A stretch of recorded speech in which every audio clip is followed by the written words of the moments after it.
يا أيها الذين آمنوا لا يحل لكم أن ترثوا النساء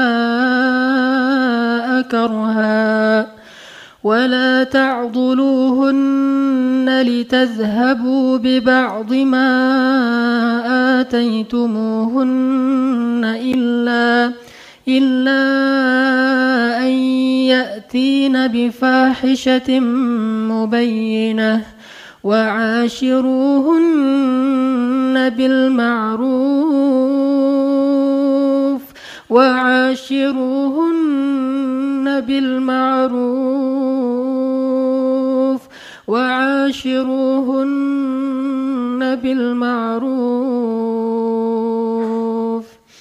فإن كرهتموهن فعسى أن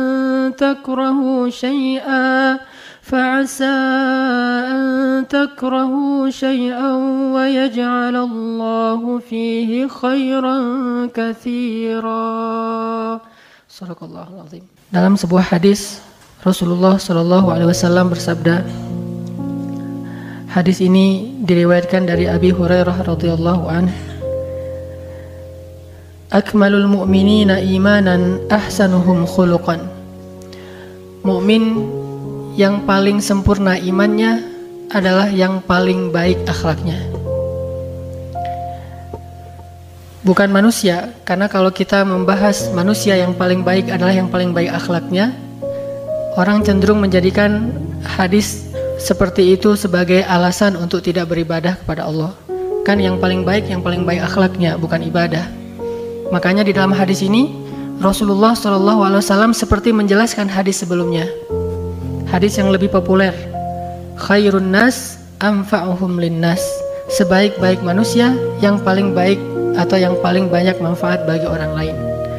Sebaik-baik manusia yang ada di dalam hadis itu tidak umum, karena segala yang umum di dalam teks agama membutuhkan teks lain untuk mengkhususkannya, sehingga tidak boleh menyimpulkan suatu teks umum lalu mengambil sebuah pelajaran ataupun fatwa.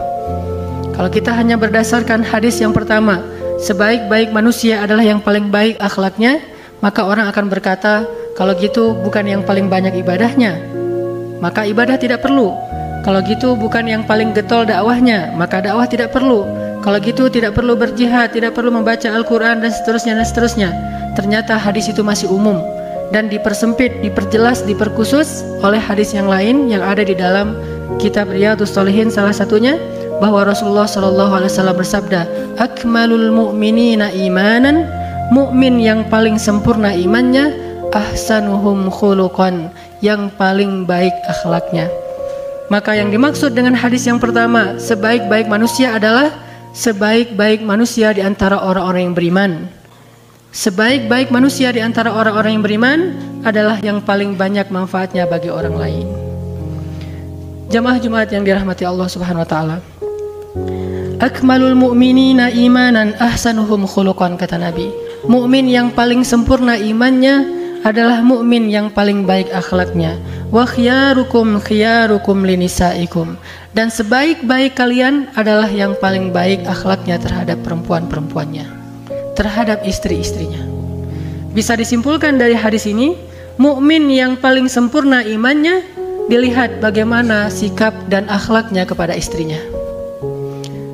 Sebaik-baik seorang laki-laki bukan yang paling baik kepada temannya, bukan yang paling baik kepada tetangganya, bukan yang paling baik kepada partner bisnisnya. Kalau mau melihat laki-laki sejati baik atau tidak, maka lihatlah bagaimana akhlak dan sikapnya terhadap istrinya di rumah. Khiyarukum khiyarukum li ahlikum wa ana khiyarukum li ahli, atau khairukum khairukum li ahlikum wa ana khairukum li ahli. Sebaik-baik kalian wahai laki-laki adalah yang paling baik untuk istrinya, dan aku yang paling baik untuk istriku di antara kalian. Sengaja saya mengangkat tema ini di dalam khutbah Jumat, karena khutbah Jumat atau majelis Jumat ini adalah momen yang paling berharga bagi para laki-laki untuk belajar Islam lebih banyak. Seandainya mengangkat tema-tema yang lebih umum, maka mungkin kita mendengar tema-tema itu dalam ta'lim, dalam majelis-majelis ilmu yang lain. Tetapi ada satu tema khusus yang sangat tepat diangkat ketika khutbah Jumat, yaitu tema bagaimana seorang laki-laki harusnya memperlakukan istrinya di rumah, memperlakukan keluarganya di rumah, memperlakukan pembantunya di rumah. Bagaimana seorang rijal bukan hanya dilihat ketangguhannya ketika dia berada di luar rumahnya, tetapi ketangguhannya adalah ketika dia bersabar dan menahan amarah terhadap gangguan atau kekurangan yang didapati dari istrinya. Jamaah yang dirahmati Allah Subhanahu wa taala, di dalam surat An-Nisa ayat 19 Allah Subhanahu wa taala berfirman, "Wa'ashiruhunna bil ma'ruf." Ini perintah. Dan sebagian besar perintah di dalam Al-Quran itu bermakna wajib, dan sebagian yang lain bermakna sunnah, tergantung dengan teks yang ada di sebelahnya. Wa'ashiruhunna bil ma'ruf, maka perlakukanlah istri kalian dengan cara yang baik. Maka memperlakukan istri dengan cara yang baik hukumnya fardhu ain, wajib bagi setiap suami, wajib bagi setiap laki-laki.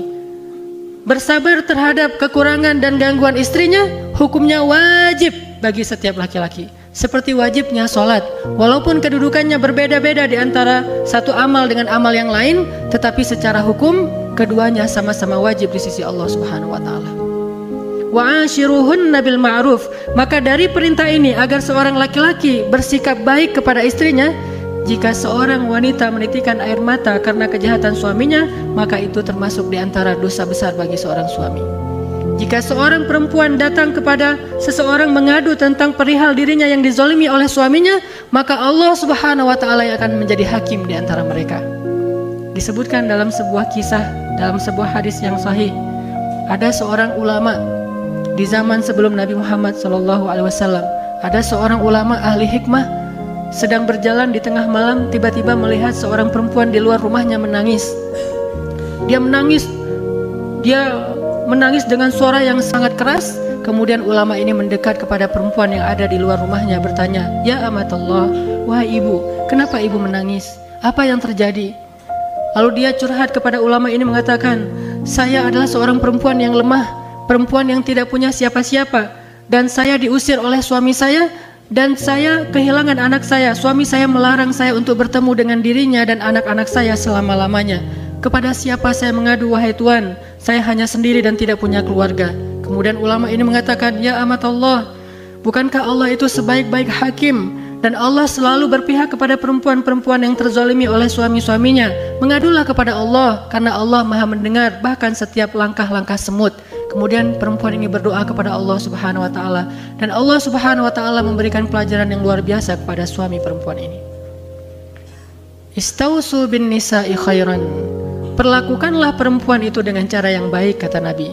Sesungguhnya perempuan diciptakan dari tulang rusuk laki-laki, dan tulang rusuk yang paling bengkok adalah yang paling atasnya. Jika kalian terlalu keras terhadap perempuan untuk meluruskannya, maka kalian akan mematahkan tulang itu. Tetapi jika kalian membiarkannya, maka dia tetap dalam kebengkokan. Apa maksud dari hadis ini? Maksudnya ketika seorang suami membimbing istrinya, suami menasihati istrinya, suami mungkin merasa lebih paham agama daripada istrinya, maka bersabarlah dalam urusan itu. Janganlah kita memaksa seorang istri, seorang perempuan berpikir seperti laki-laki.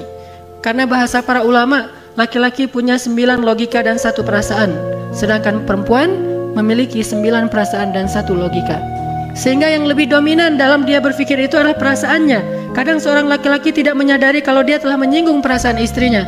Lalu kemudian dia mengatakan, "Itu hal sepele, kenapa kamu tersinggung? Kenapa kamu marah?" dan seterusnya dan seterusnya. Itulah fitrah wanita, itulah fitrah perempuan. Dan jangan memaksakan mereka berpikir seperti kita. Jangan memaksakan mereka melihat sesuatu itu sepele seperti pandangan seorang laki-laki, dari angle-nya seorang suami. Kalau kalian memaksakan hal itu, kasar taha, maka kita telah mematahkan tulang rusuk kita sendiri. Artinya menyakiti perasaan perempuan. Tapi kalau kalian membiarkannya, mudah-mudahan Allah memberikan kebaikan dari sisi lain kepada kalian, pada wanita itu. Jamaah yang dirahmati Allah Subhanahu wa taala, marilah kita perhatikan beberapa kisah bagaimana Rasulullah SAW bersabar memperlakukan istrinya sebagaimana perintah Allah. Karena Rasulullah SAW adalah orang yang paling baik dalam mengamalkan Al-Quran. Sehingga kalau kita membaca satu ayat Al-Quran, lalu mau pengen tahu bagaimana mengamalkannya, lihatlah sunnah Rasul, lihatlah sirah Rasul, lihatlah kisah-kisah Rasulullah SAW. Dan beliau bukan cuma teladan dalam urusan ibadah, tetapi beliau juga teladan dalam urusan akhlak. Dan akhlak salah satunya adalah akhlak beliau kepada istri-istrinya. Wa ashiruhunna bil ma'ruf. Perlakukanlah istri kalian dengan cara yang baik. Tanya kepada kisah bagaimana Rasulullah SAW memperlakukan istrinya. Bagaimana sabarnya Rasulullah terhadap istrinya. Padahal beliau jauh lebih mulia daripada kita. Beliau lebih dicintai oleh Allah daripada kita. Bahkan namanya disandingkan bersama nama Allah dalam kalimat syahadatain. Harusnya beliau mungkin lebih gengsi daripada kita untuk bersabar terhadap istrinya. Tetapi lihatlah kisah-kisah yang sangat luar biasa kesabaran Rasul, ar-rifqu, lemah lembutnya Rasul terhadap istri-istri beliau. Salah satunya dikisahkan bahwa suatu malam Rasulullah SAW sedang dimarahi oleh dua orang istrinya. Salah satunya adalah Aisyah dan yang keduanya adalah Hafsah. Satu anaknya Abu Bakar As-Siddiq, yang satu lagi anaknya Umar bin Khattab. Aisyah dan Hafsah sedang marah kepada Rasulullah SAW sampai suara kedua perempuan ini terdengar keluar rumah Rasulullah SAW. Sementara suara Rasul sama sekali tidak meninggi, tidak ditinggikan suara Rasul. Suara mereka di atas suara Rasul, teriak di hadapan Rasulullah. Bayangin seorang istri berteriak memarahi suami, seolah-olah suami ini terdakwa, seolah-olah suami ini orang yang pendosa besar, sehingga suaminya hanya diam saja diteriaki oleh istri-istrinya. Dalam keadaan seperti itu, tiba-tiba terdengar suara Umar bin Khattab memberi salam mau bertamu ke rumah Rasulullah. Assalamualaikum. Mendengar suara Umar memberi salam, maka kedua istri Nabi langsung lari masuk ke dalam kamar. Rasulullah membukakan pintu, Umar masuk, kemudian Rasulullah tersenyum. Umar bertanya, ya Rasulullah, suara siapa tadi yang saya dengar berteriak-teriak di hadapanmu? Suara perempuan yang mana? Kata Rasulullah, ya Umar, sesungguhnya tadi mereka memarahi saya. Tetapi ketika mereka mendengar suaramu memberi salam, mereka kemudian menjadi takut dan mereka masuk ke dalam kamarnya. Rasulullah tersenyum. Umar lalu marah dan berteriak ke arah kamarnya istri-istri Rasul. Wahai istri-istri Rasulullah, wahai perempuan-perempuan, apakah kalian merasa takut kepada Umar bin Khattab dan tidak takut kepada Allah dan Rasul? Tiba-tiba terdengar suara dari dalam kamar. Aisyah menjawab, wahai Umar, kami takut kepadamu karena engkau ghalidun syadid, karena engkau seorang laki-laki yang kasar lagi keras. Sedangkan Rasulullah orang yang lemah lembut. Pengakuan istrinya sendiri. Wahai perempuan, kalian takut kepada Umar dan tidak takut kepada Allah dan Rasul? Kata mereka, ya karena kamu adalah seorang laki-laki yang keras lagi kasar, sedangkan Rasulullah orang yang lembut. Kemudian Rasulullah tersenyum. Umar pun berbicara dengan Rasulullah. Selesai urusan pada malam itu. Lihat bagaimana Rasulullah memperlakukan istrinya. Sama sekali Rasulullah tidak mengatakan, apakah kalian berteriak di hadapan saya sementara saya Rasulullah? Tidakkah kalian menghormati saya padahal saya suami kalian? Selain suami saya juga seorang nabi, seorang pembawa risalah, seorang pembawa Al-Quran. Apakah kalian memperlakukan saya seperti ini sementara saya adalah kekasih Allah? Rasulullah sama sekali tidak mengangkat ayat-ayat dan hadis-hadis tentang ini. Siapa kita yang mau mengangkat hadis-hadis tentang suami di hadapan istri kita? Kita banyak mendengar hadis-hadis tentang suami. Seandainya seorang perempuan, seandainya aku boleh menyuruh seorang manusia sujud kepada manusia, maka akan aku suruh seorang perempuan sujud kepada suaminya. Ini kita hafal di luar kepala kita. Kemudian hadis yang lain kita katakan, seandainya seorang perempuan menjilat seluruh tubuh suaminya dengan nanah dan darah yang ada di tubuh suaminya, dijilati semuanya untuk dibersihkan, sungguh itu tidak bisa mengurangi atau membayar sedikit pun dari jasa suami kepada dia. Kita hafal lagi hadis itu. Kemudian ketika kita marah kepada istri kita, kita keluarkan hadis-hadis itu di hadapan istri kita agar dia berhenti marah. Sementara yang memiliki hadis itu, yang mengucapkan hadis itu, tidak pernah mengatakannya di hadapan istrinya. Ini hal yang unik. Bukankah hadis itu ucapan Rasulullah SAW? Tetapi Rasulullah sendiri tidak pernah mengatakan hadis itu di hadapan istrinya. Beliau mengatakan hadis itu di hadapan para laki-laki yang lain. Beliau mengatakan hadis itu di hadapan perempuan-perempuan yang lain, bukan di hadapan istrinya, untuk memberi pelajaran kepada para perempuan. Adapun di hadapan para suami, beliau menyampaikan hadis-hadis tentang hak para istri.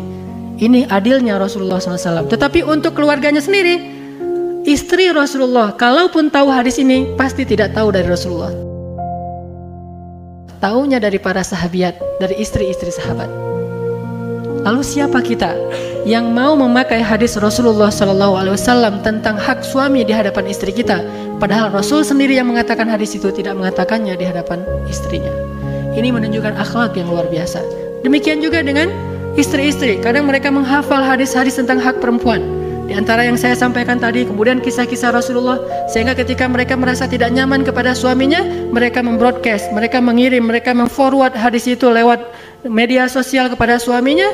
Padahal Aisyah radhiyallahu anha sendiri tidak pernah menyampaikan hadis-hadis tersebut di hadapan Rasulullah SAW. Artinya hadisnya sahih, tetapi tempatnya yang keliru. Kadang kita menggunakan hadis yang sahih, hadis yang benar di tempat yang kurang tepat, sehingga hasilnya tidak seperti yang dirasakan oleh Rasulullah dan para sahabat. Adegan bagaimana Rasulullah sabar terhadap istrinya. Adegan yang lain yang mungkin jarang disebutkan di dalam kisah-kisah tentang keluarga Rasul. Pernah suatu saat Aisyah lagi marahan kepada Rasulullah SAW, karena Rasulullah nggak pernah marah kepada Aisyah kecuali kalau Aisyah melanggar syariat. Tapi Aisyah marah kepada Rasulullah. Ada masalah yang tidak disebutkan kenapa. Sampai kemudian Aisyah saking marahnya mengatakan, saya akan adukan ini kepada ayah saya, yaitu Abu Bakar. Lalu kata Rasulullah, kalau begitu biar saya temani kamu ke rumah Abu Bakar. Ya sudah, ditemani oleh Rasulullah ke rumah Abu Bakar. Sampai di rumah Abu Bakar, Aisyah langsung ingin bicara, ingin curhat kepada ayahnya bahwa dia merasa terzalimi segala macam tentang suaminya. Kemudian Rasulullah mengatakan, ya Aisyah, boleh saya ngomong lebih dulu? Bayangin seorang Rasulullah minta izin kepada istrinya untuk berbicara. Apakah kita merasa terhina jika kita meminta izin kepada istri kita untuk bicara lebih dulu ketika kita ribut dengan istri kita? Istri kita udah ngomel-ngomel, kemudian kita mengatakan, boleh saya ngomong lebih dulu? Boleh saya katakan versi saya? Boleh saya jelaskan lebih dulu? Minta izin, apakah itu terhina? Bukankah itu ikut sunnah Rasulullah SAW? Bukankah Rasulullah bersabda, tidaklah seseorang merendahkan hatinya di hadapan manusia kecuali Allah akan meninggikan derajatnya? Tawadu, rendah hati, low profile di hadapan istri kita itu lebih layak daripada di hadapan orang lain. Maka Rasulullah mengatakan, ya Aisyah, boleh saya ngomong lebih dulu? Kata Aisyah, boleh, tapi jangan katakan kecuali kebenaran. Bayangin, Aisyah mengatakan kepada Rasulullah seolah-olah Rasulullah akan berdusta. Bolehkah engkau bicara ya Rasulullah, tapi jangan katakan kecuali yang benar. Seolah-olah Rasulullah dicurigai akan berbohong. Mendengar ucapan seperti ini, Abu Bakar menjadi marah kepada Aisyah. Ya Aisyah, Allah sendiri yang mengatakan bahwa Muhammad itu adalah as-sadiqul masduq, orang yang jujur dan terpercaya, al-amin, orang yang la yantiqu 'anil hawa in huwa illa wahyun yuha, yang tidak berbicara dengan hawa nafsu, semuanya wahyu dari Allah. Bagaimana mungkin kamu curiga dan mengatakan jangan katakan kecuali kebenaran? Ya Aisyah, kamu berlebihan sekali sikapmu di hadapan Rasulullah. Kemudian Aisyah dipukul oleh Abu Bakar di pundaknya, pukulan yang tidak melukai. Karena dipukul oleh ayahnya, Aisyah kemudian berlari, kemudian Rasulullah melindungi Aisyah dan Aisyah bersembunyi di belakang Rasulullah. Kemudian Rasulullah mengatakan, ya Abu Bakar, kami tidak datang ke rumah ini agar engkau memarahi istri saya, apalagi memukuli istri saya. Kami datang ke rumah ini agar engkau membela istri saya. Kemudian Rasulullah melihat ke belakang ke arah Aisyah. Ya Aisyah, lihatlah bagaimana aku membela engkau dari orang itu. Kemudian Aisyah tersenyum, mereka pulang, selesai urusannya. Begitulah Rasulullah SAW memperlakukan istrinya. Dalam keadaan istrinya kadang-kadang akhlaknya berlebihan kepada beliau. Wa ashiruhunna bil ma'ruf. Perlakukanlah mereka dengan cara yang baik. Dan itulah yang diperintahkan Allah di dalam Al-Quran dan dicontohkan oleh Rasulullah SAW di dalam kisah dan sunnah. Barakallahu li wa lakum.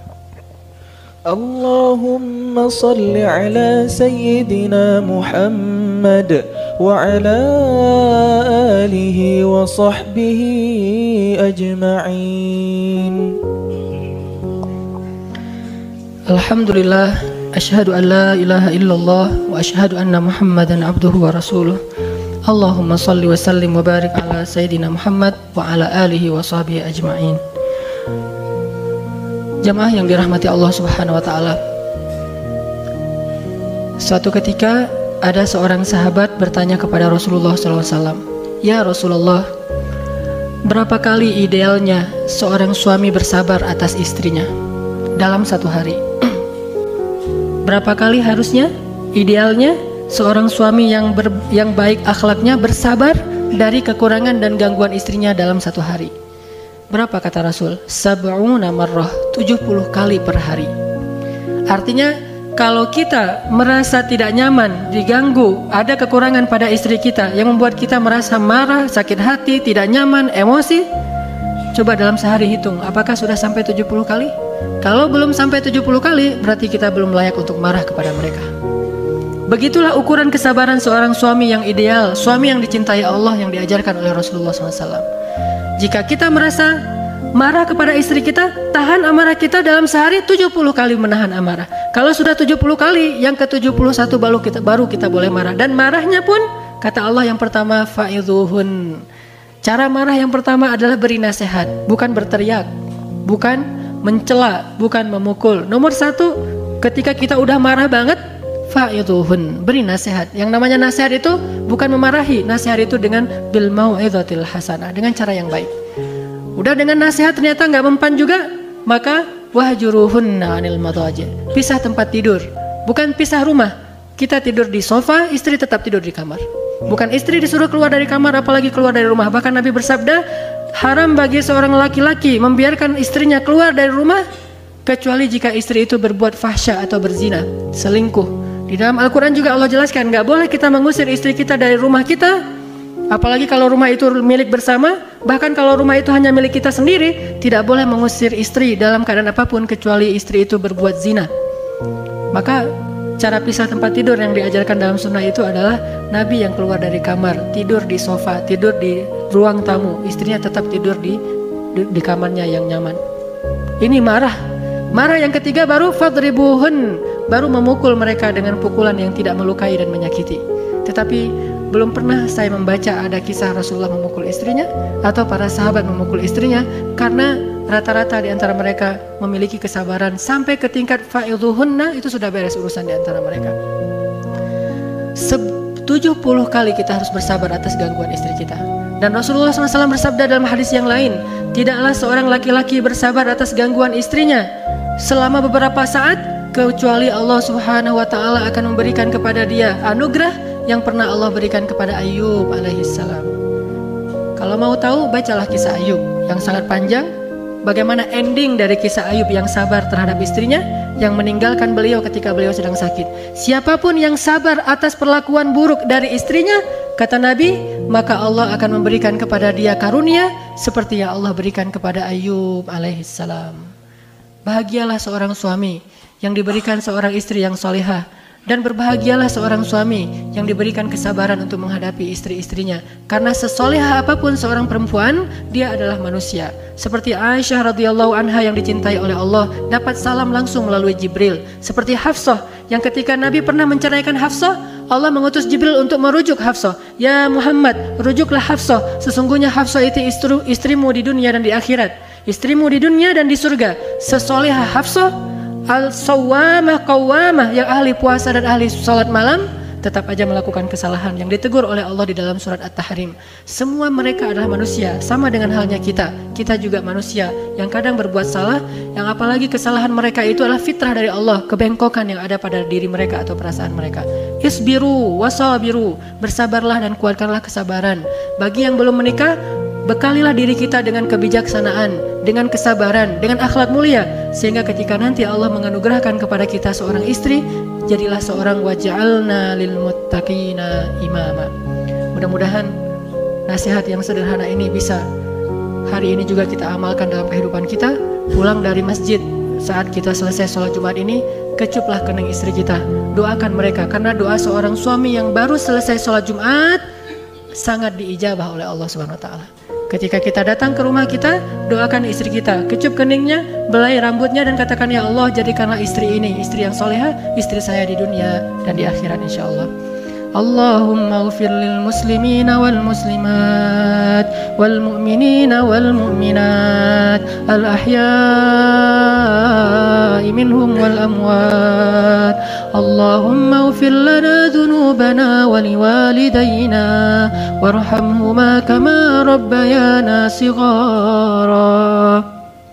ربنا آتنا من لدنك رحمة وهيئ لنا من أمرنا رشدا واجعل لنا من كل ضيق مخرجا ومن كل هم فرجا ومن كل عسر يسرا ربنا هب لنا من الصالحين ربنا هب لنا من لدنك ذرية طيبة إنك سميع الدعاء ربنا اجعلنا مقيم الصلاة ومن ذرياتنا ربنا وتقبل دعاء ربنا هب لنا من أزواجنا وذرياتنا قرة أعين واجعلنا للمتقين إماما اللهم انصر الإسلام والمسلمين اللهم انصر المسلمين في فلسطين اللهم انصر المسلمين في سوريا اللهم انصر المسلمين في العراق اللهم انصر المسلمين المستضعفين في رهينيا اللهم اجعل بلدنا هذا إندونيسيا بلدا آمنا وارزق أهله من الثمرات يا رزاق ربنا آتنا في الدنيا حسنة وفي الآخرة حسنة وقنا عذاب النار